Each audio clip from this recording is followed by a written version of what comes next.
Niisiis, tervitus kõigile ja minu nimi on Toivo Varjas. Tegutsen Tallinna Tehnikaülikoolis mõõtetehnika labori juures ja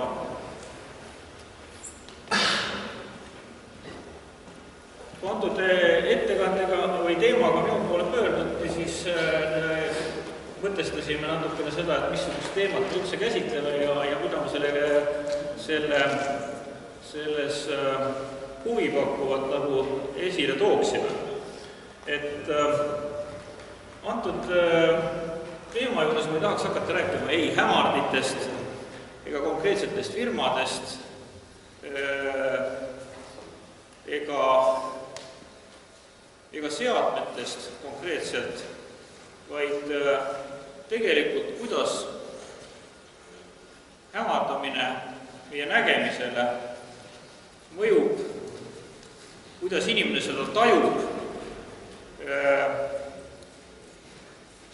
mis tehnilised parameetrid muutuvad ja miks see nii oluline on leedvalgustuse puhul nüüd. Kindlasti võrdlusmaterjalid ja hinnangud, mis me siis kõrgrõhunaatorlampide puhul teisiti nägime või tegime ja kui me neid hämardame, mis siis muutuvad ja kuidas me seda näeme ja kuidas inimesed näevad seda.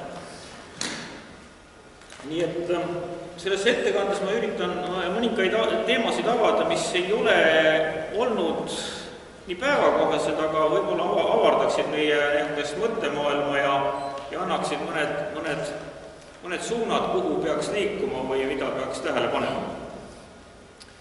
Ehk Tehnikaülikooli valgustustehnika labor on siin mõne aastaga üritanud vastavaid seadmeid hankida, et me saaksime ka siin kohapeal natukene hinnangut, et üks asi on see, et me ostame mingisugused tooted sisse ja paneme nad üles, aga kas me oskame neid ka hinnata, kas nad nendele teistele tehniliste parameetritele vastavad, kas valgusviljakus on selline, kas meie võimsusparameetrid nendel lampidel on sellised ja kas valgusvood või heledused on tagatud nendel või teistel teelõikudel või kergliikusteedel, valgustihedused on õigetel tasemetel. Ja kui me nüüd hämardame, et missugused parameetrid siis tegelikult muutuvad ja kuidas inimene seda siis tajub. Eelkäijad juba siin tegid väikse sissejuhatusi juba leedlampidest, missugune ajalugu neil on. Tegime siin viiteid näiteks A-terminali juurde paigaldatud LED-lampidele, mis on siis kohaliku tootja poolt tehtud. Tahame ju hinnangut saada. Jah, pandi üles valgustus. Kohalik tootja tahab siis teada saada, et tore, kas mul siis nendele teistele tingimustele heledustasemetele vastab. Tegelikult ka tellija ei teadnud esmapilgul, et kas seal vastab D-standardile või kergliikustandardile A-terminali ees. Kas me peame heledust mõõtma või peame valgustihedust mõõtma? See peame lukse mõõtma või pandule muud meetrit. Kui me nüüd hämardame, kas meil on tagatud ja missugusel juhul on tagatud. Ja kuidas me siis näeme seda? Mul on siin kohe mõõteseadmed olemas, millega ma need mõõtmised teostasin ja leidsime, et need valgustihedused, mis on tegelikult A-terminali juures nõutud, ei vasta nendele nõuetele tingimustele. Kas me peame poste lühemaks tegema, kas me peame teistsugused valgusallikad panema sinna, kas me sellise ühtluse tagame seal ja nii edasi. Et mitmeid parameetreid, mida me peaksime hindama ja samas me peame tegelikult hindama, et kuidas me seda valgust seal näeme. Kas me peame standardeid muutma, võib-olla peame D-klassi muutma. Et kõigil nendel asjadel anda natukene hoopis teisest vaatenurgast hinnang, selleks tulekski natukene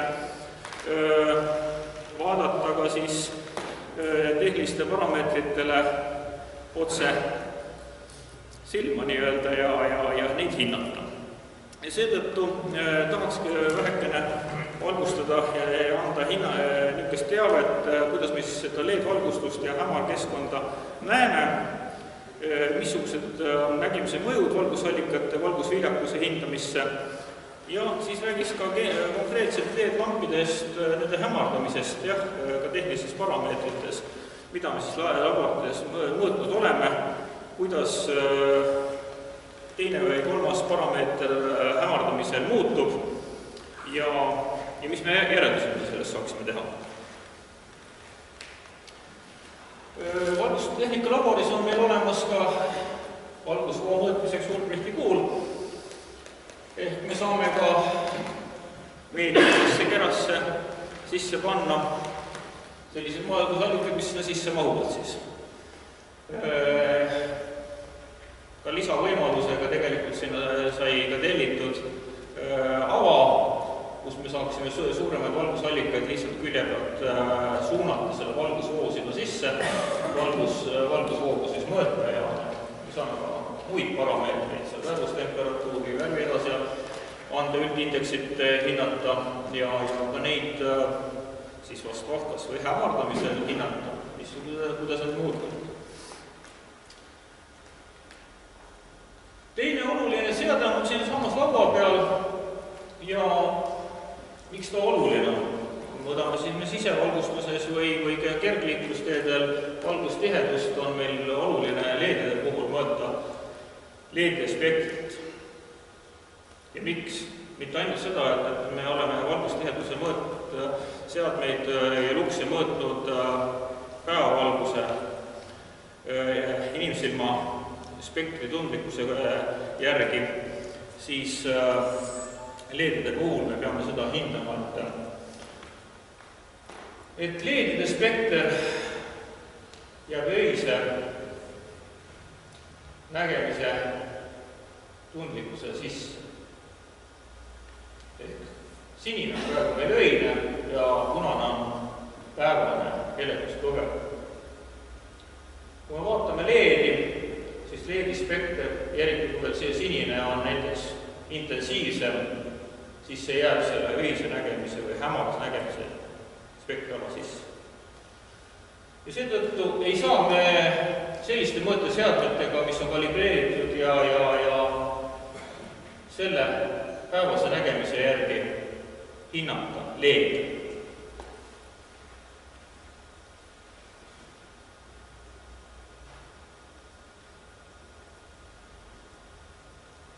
Tüüpiline LED-i graafik.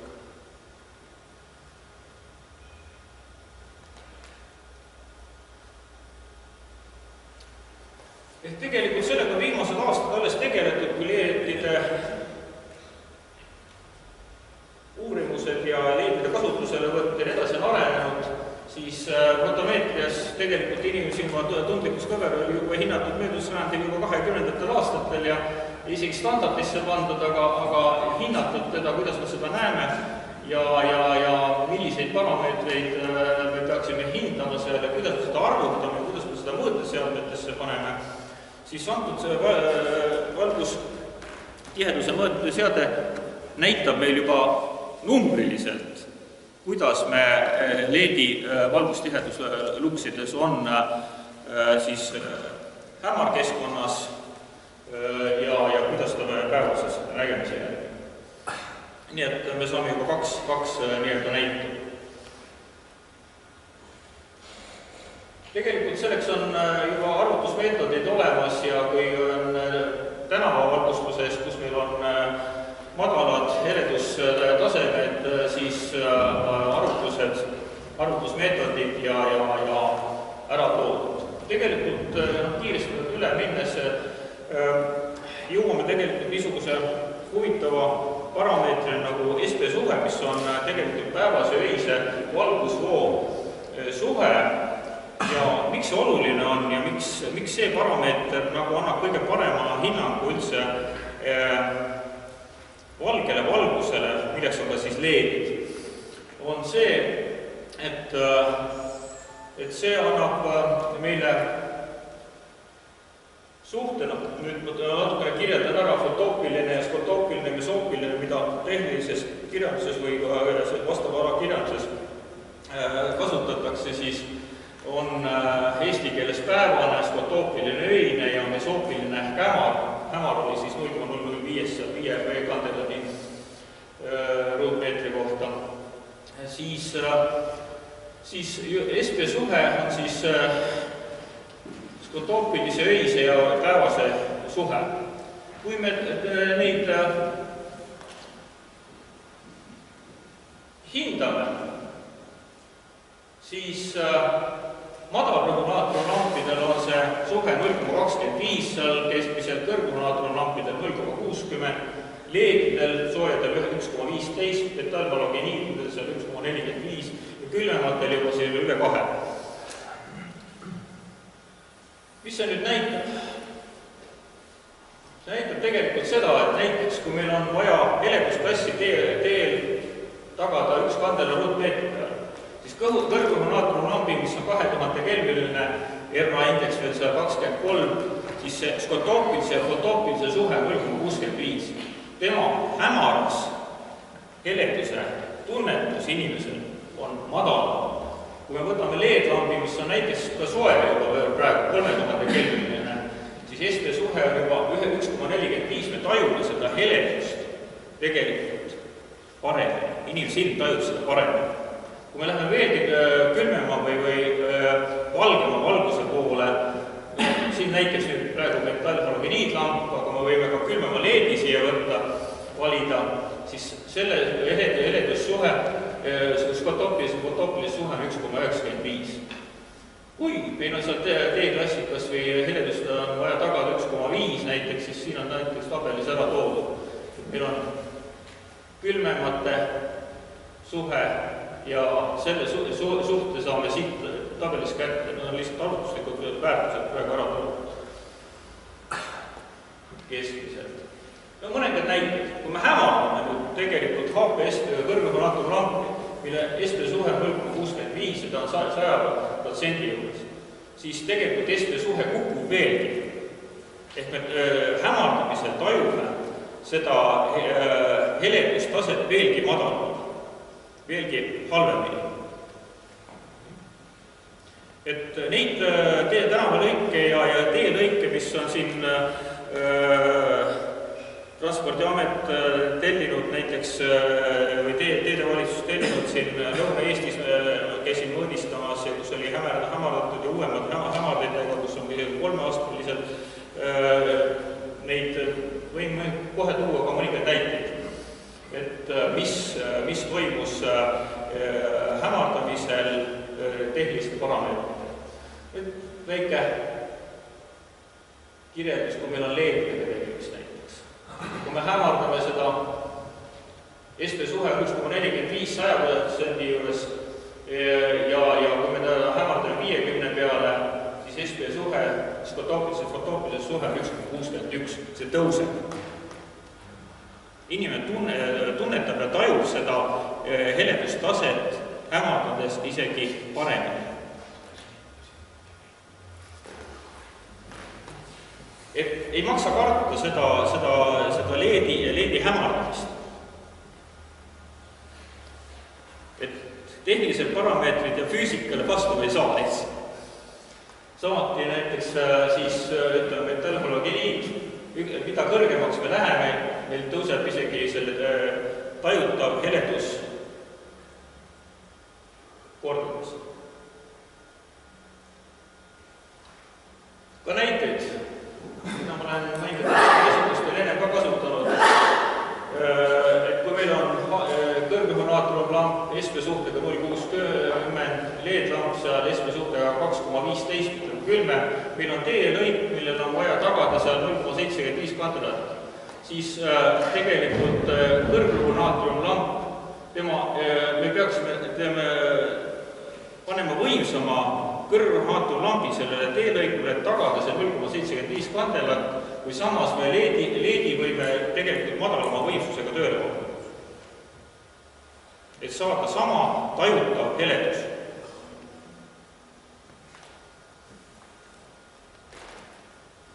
Või kui me paneme samale teelõigule kõrgkroonaatorlambi, LED-lambi või erineva LED-lambi siin erinevate SP suhetega, fotoopilise suhtega, me saame kokkuhoidu eurodes kilomeetri kohta.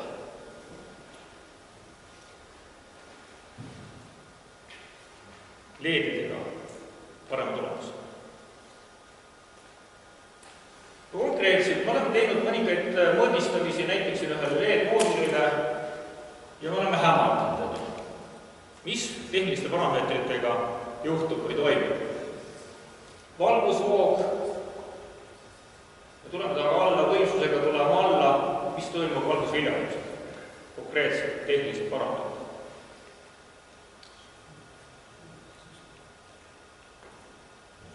Kõik teavad, mis tõusub.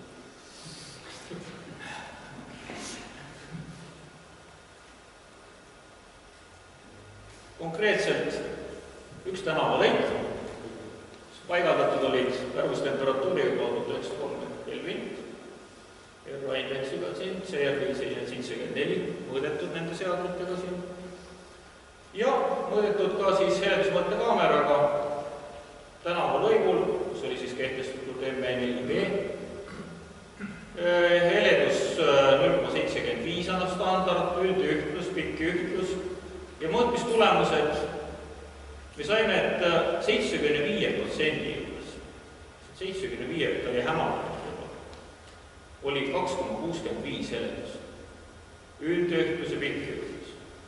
Oli veelgi hämardatud 50%. Heledus kukkus, aga kas ta peakski olema nii kõrgusel? Tõenäoliselt, et 50% juures veel tagada pikk ühtlust, oli heledus tõstetud sinna maa. Aga samas, kas me peame öises tingimuses, kui liiklustihedus on suhteliselt väike, sellist teeklassi üldse taga sellelt enam lõigul? See on eraldi teema, mida tuleks arutada. Võib-olla peaks öistes tingimustes väiksema liikluskoormusega tänavatel üldse teistsuguse tänavaklassi kehtestama.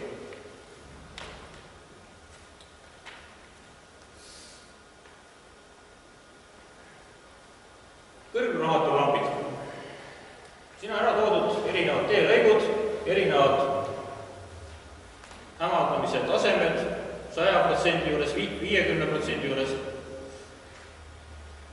ja standardis nõutud heledused, üldühtlused, pikkühtlused ja mõõdetud tulemused. Me näeme, et tulemusi on küll tagatud siin.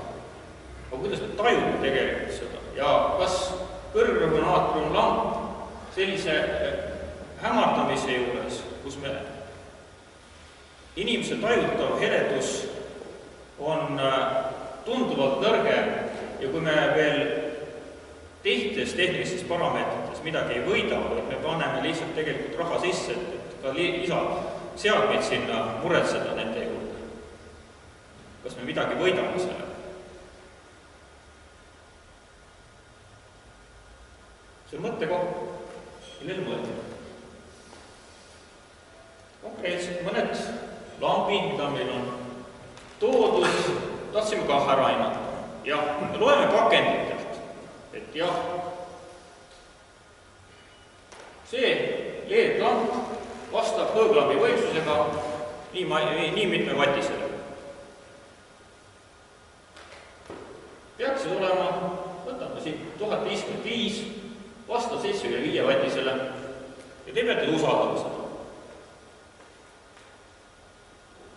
See tähendab seda, et tegelikult selle, mis ta on, 10 000 või 30 000 tunni järel peab olema tal veel tagatud samasugune valgusvoog, mis vastas sellele hõõglambi 75 vatisele.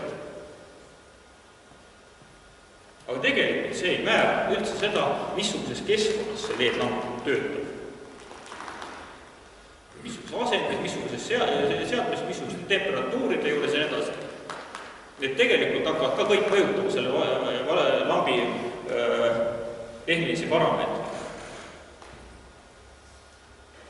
Aga sellega juures seda tegelikult ei tegelikult, mida me mõõdistanud oleme, annavad meile päris üllatavaid tulemusi. LED-lampe või ükskõik misuguseid lampe tegelikult laboratoorsetes tingimustes enne 1,5 tundi enne põletada, enne kui ta seadmesse panna ja mõõdistada. Kui LED-lamp on siis stabiliseeritud mingisuguse aja jooksul ja mõõdistatud näiteks teatud minutite järgi veel peale seda, kui nad on sinna mõõteseadmesse pandud, siis tegelikult huvitavad tulemused, mis nendel LED-lampidel tegelikult valgusvoogu toimub. Siin on nüüd erinevad täiesti LED-lampe, mis on 20 vatisensi kohtvalguse omad ja ka hämardatavaid ja tegelikult võib öelda, et need, mis on hämardimisfunktsiooniga ja on paremate driveritega, et nad on ka enamasti vastavad nendele tehnilistele parameetritele. Aga tõsi on, et väga paljusid, mis meie turul müüakse lampide tehnilised parameetrid vastavad nõutule. Et siin väikene ülevaade tegelikult erinevusest mõõdetud valgusvoost. Lubatud tegelikult on 10%. On nii. Kuni 10%. Rohkem ei tohi olla erinevusi. On küll.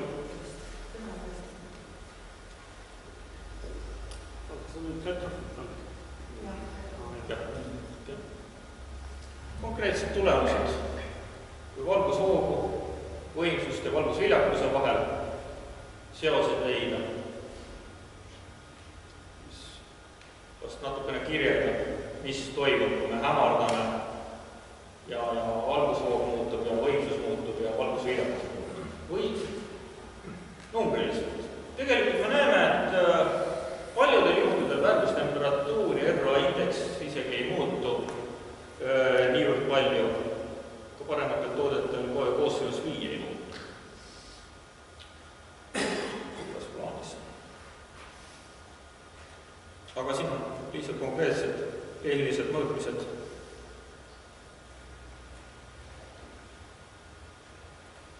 Koosseos 5 valgusvoo ja pinge vahel näiteks. Annab mõningast teavet, kes tehnilistes parameetrides natuke süüvida tahavad ja hinnata, kuidas me ja kus me tahame neid kasutada. Ma tõin siin ära nüüd näiteks ühe tänavalõigu, mis on Tallinnast väljas, kes näiteks satelliitkülas pandud ka ühel tänavalõigule hämardatud LED-lampid üles ja mis olid liikumisanduriga, läksid tööle. Me kõndisime, siis nad läksid riburada pidi tööle.